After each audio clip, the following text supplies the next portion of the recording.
Então vamos lá, mais uma aula. Hoje nossa aula, vamos continuar indivíduo e sociedade, né? E aí eu queria que você fizesse o seguinte para a gente começar essa aula. Primeiro, eu quero que você lembre que qualquer dúvida sua você pode colocar no mural, você pode me mandar e-mail, você pode me mandar sinal de fumaça, Instagram, WhatsApp, o que for, e-mail, qualquer coisa, gente. Eu tô aqui para tirar suas dúvidas e sanar elas o máximo que eu puder, tá legal? Tô sempre tentando responder a todos da maneira mais pronta possível. Eu tô aqui para te ouvir. Tá com dúvida? Me manda mensagem. Tô com saudade também. Pode mandar mensagem pro teacher. Fechado? Tamo aí? E aí eu queria que vocês fizessem o seguinte: pega o livro que vocês pegaram até na escola ali no final, né? Teve um momento que vocês foram lá para pegar o livro. Pega esse livro, vai lá, capítulo 3 e desce lá no final do livro, sempre vem um esqueminha, né? O livro deixa o esquema pronto para você. Pega esse esquema para aula de hoje, pega esse esquema, coloca ele aí. Se quiser, reescreve ele no caderno. Depois você pega o meu vídeo e você vai ali fazendo anotações, puxando setinhas, etc.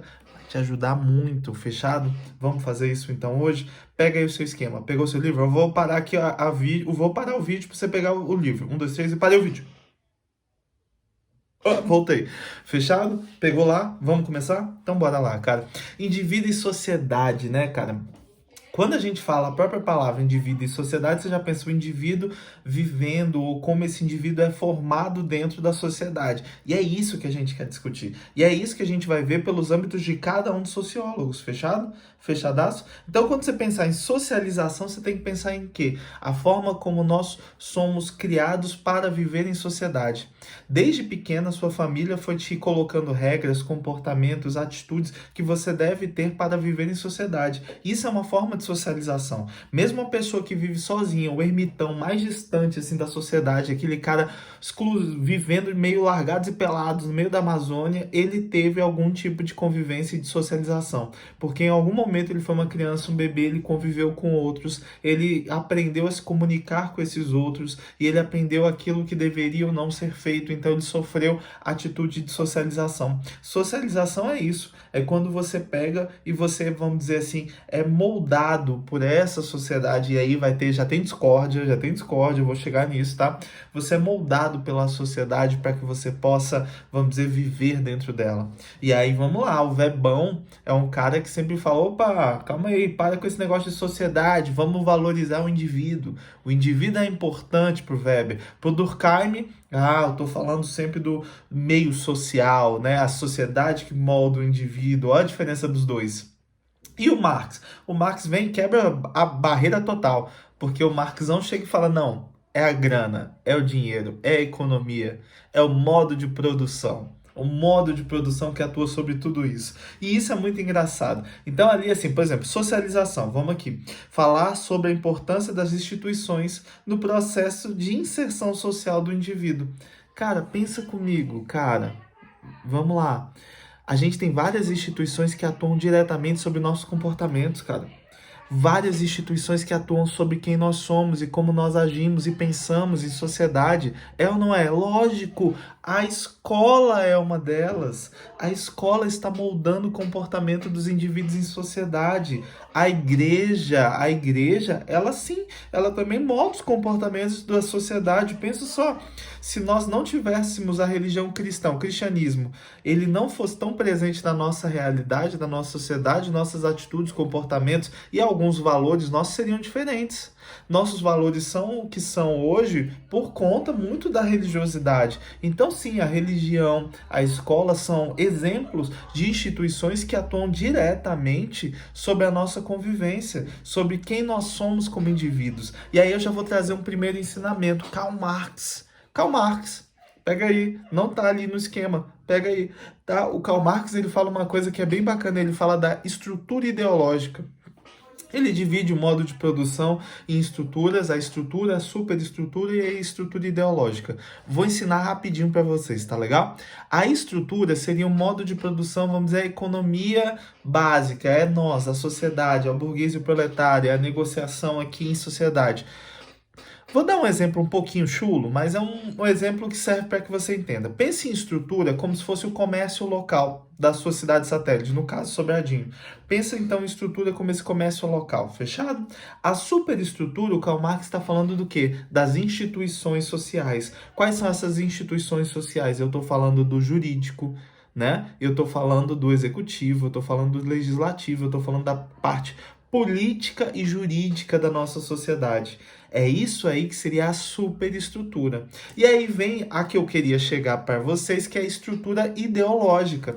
A estrutura ideológica é aquilo que molda a partir da ideologia, de pensamentos, de ideias, de comportamentos, a sociedade. Quem seriam essas instituições ou essa estrutura ideológica? A igreja e a escola. Então, tá pegando? O Karl Marx já tinha falado disso, cara. O Karl Marx já tinha citado sobre isso. E aí a gente tá vendo como isso influencia em nossos comportamentos. Cara, a escola, ela te gera vários ensinamentos de comportamento. Quando o professor passa uma atividade em grupo, ele tá trabalhando com você. Ele está trabalhando o que com você? Ele está trabalhando a necessidade de convivência, de coletividade, de formação de pensamento não individual, mas coletivo. Então, ali, num trabalho em grupo simples que ele te coloca, ele já está agindo e te moldando para que você saiba se comportar em sociedade. Tá vendo? Quando você vai na igreja e você tem lá todos os valores que são passados a você, valores de amor ao próximo, por exemplo, maravilhoso, você está sendo o quê? Moldado a saber viver em sociedade. Estão me entendendo? Então, o indivíduo, ele está agindo, o indivíduo e a sociedade, a forma de se viver desse indivíduo dentro da sociedade, ele tem vários e vários aspectos. O Karl Marx trouxe esse. Óbvio, o Karl Marx ele sempre vai analisar o indivíduo dentro da sociedade a partir da luta de classes. Então, quando eu falo em Karl Marx... desculpa, balancei a câmera toda aqui, que estou encostando na mesa, né? Quando eu falo de Karl Marx, eu estou falando do quê? Eu estou falando de luta de classes. Qual é a luta de classes que eu estou falando? Burguês contra o proletário. Quem é o burguês? Aquele que detém o meio de produção. Quem é o proletário? Aquele que detém a força de trabalho, aquele que vende a força de trabalho, né? Então, o Karl Marx ele está sempre falando, olha, o indivíduo está relacionado na sociedade a partir das classes sociais. Então, a relação dele com a sociedade tem a ver com qual classe ele está. Qual é a sua classe? Sua classe é de burgueses? Então, a sua relação com a sociedade será uma. A sua classe é de proletário, a sua relação social será outra, porque ela varia de acordo com a classe em que você está. E aí ele sempre incentiva aquele conflito para que para que o proletário ele ganhe maior destaque dentro da sociedade, porque ele é subjugado pela análise de Karl Marx diariamente. Ok? Fechadão? Fechado. Já o Durkheim, ele é um cara que fala muito da harmonia social. Lembra, a gente falava a sociedade como um organismo onde todos os órgãos devem funcionar de maneira correta e etc. E ele fala para existir essa harmonia, muitas das vezes é necessário que haja uma coerção sobre o indivíduo.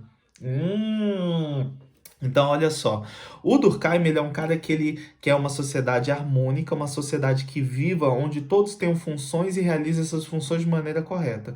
Quando um indivíduo ou alguém foge desse padrão de comportamento que a sociedade deve impor sobre o indivíduo, e para Durkheim, a sociedade é mais importante que o indivíduo, quem valoriza o indivíduo é o Weber, fechado? Então, quando esse indivíduo tenta fugir dessa atitude de comportamento padrão da sociedade, vem a coercitividade, a punição, o constrangimento, para que esse indivíduo retorne à sua postura, que é a postura padrão desses indivíduos em sociedade. Então vamos lá, imagina que você está andando dentro dessa linha, de repente você foge um pouquinho dela, vem a coercitividade, ela te empurra para que você retorne para essa linha de comportamento. É isso que o Durkheim fala. É nesse o foco dele. Deixa eu ver se eu esqueci alguma coisa aqui. Ah, tá certinho. E aí o Vebão? O Vebão ele já vem numa outra perspectiva. Ele vem falando, cara, o indivíduo é importante. Calma aí. O indivíduo em sociedade valoriza o indivíduo, porque o indivíduo transforma as instituições sociais. O indivíduo transforma aquilo que é o modus operandi dessa sociedade. E nesse ponto eu concordo muito com o Weber. Eu acho que eu acho que a gente pega aí comigo. O que o Durkheim fala é bom e o que o Weber fala é bom. Se você juntar os dois, dá uma coisa perfeita. Porque da mesma maneira que sim, eu concordo, o meio social atua sobre o comportamento dos indivíduos? Atua. O meio social, nos ensina como nós devemos agir, a coercitividade está nos colocando dentro de padrão? Está. Mas o indivíduo não deve ser desvalorizado e é isso que o Weber fala. Ele fala da capacidade do indivíduo de transformar. E essa capacidade, ela é real. Então pensa, coisas que, vamos lá, a questão feminina mesmo, a questão da mulher estar alcançando mais cargos dentro da sociedade, essa busca por equidade feminina, né, que vai ser alcançada, se Deus quiser. Mulheres, tomem o mundo, vocês são muito melhores. Tá? Tomem o mundo, dominem o universo, mulheres. Se o mundo fosse governado por mulheres, o mundo seria um mundo muito melhor. Então vai lá.